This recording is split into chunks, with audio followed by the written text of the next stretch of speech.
petugas baru itu sama dengan polisi, disekolahkan dulu, dikasih pendidikan dulu gitu. Karena sebenarnya ilmu pemasyarakatan itu juga punya kekhususan.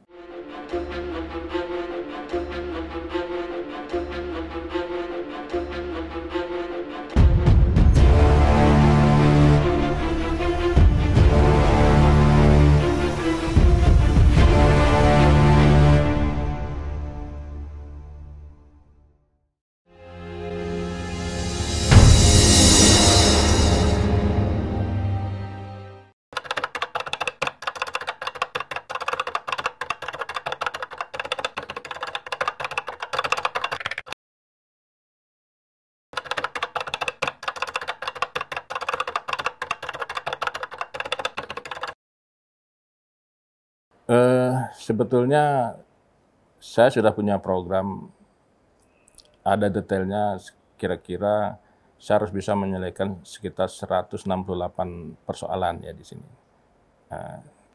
Jadi ada 168 persoalan. Selama 2 tahun saya laksanakan itu 5 pun tidak terselesaikan. Gitu. Cuma pengalaman saya yang memberikan gambaran juga bahwa pada saat saya ke Amerika itu mengatakan bahwa memang manajemen penjara itu memang paling unik ya. Jadi bahkan di Australia pun di Amerika itu orang itu belajar itu tentang manajemen penjara gitu. Karena di situ terdapat keunikan yang memang di tempat lain itu tidak akan ditemukan gitu. Karena tidak hanya soal objeknya saja manusia, tapi subjeknya juga adalah manusia juga. Kalau menurut penelitian mereka itu bahwa namanya pegawai penjara itu pasti orang-orang stres gitu. Kenapa? Karena kalau pegawai lapas itu berhadapan dengan bukan satu penjahat, ribuan penjahat kan gitu. Sedangkan kita di luar ketemu sama satu penjahat aja sudah stres, apalagi ini ribuan gitu.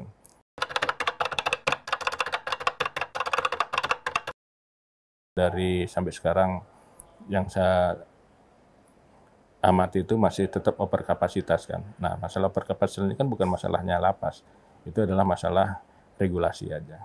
Jadi kalau kita bicara soal pemasyarakatan tidak cukup dengan pemasyarakatan aja, ada juga hal-hal yang pendukungnya. Nah, dalam hal ini misalnya regulasi, ya. Nah, regulasi ini seperti undang-undang pemasyarakatan kita bisa tahu seperti apa kan gitu. Nah, ini terus dengan undang-undang yang lainnya sinkron apa tidak? Itu persoalannya. Kemudian yang kedua adalah masalah organisasi kan. Ya kalau mau jujur kita masih perlu disempurnakan lah organisasi ini supaya nyambung dari pusat bahkan sampai ke daerah itu bisa inline kan. Jadi apa yang diperintahkan, apa yang dikerjakan. Nah, kemudian yang keempat ya tentu masalah fasilitasi ya. Kita kan tahu bahwa masih ada penjara-penjara di kita itu masih bangunan-bangunan zaman Belanda kan, itu ada beberapa. Saya nggak tahu sekarang berapa persen jumlahnya. Bahkan yang di zaman kemerdekaan pun sudah kualitasnya juga perlu ditingkatkan kan.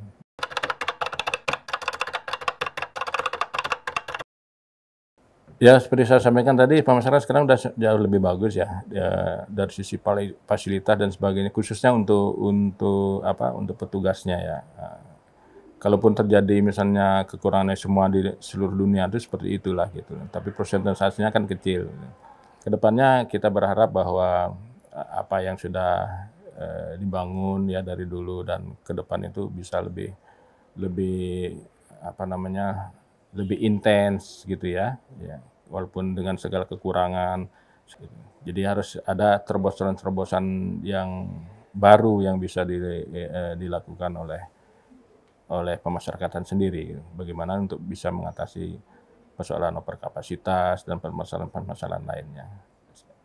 Untuk petugasnya tentunya ya memang dulu kita berharap bahwa setiap petugas baru itu sama dengan polisi, disekolahkan dulu, dikasih pendidikan dulu gitu. Karena sebenarnya ilmu pemasyarakatan itu juga punya kekhususan. Jadi kalau saya mau menjelaskan itu agak panjang karena saya baru tahunya itu bahwa ilmu pemasyarakatan itu ternyata ada. Pemasyarakatan pasti maju. Hidup pemasyarakatan.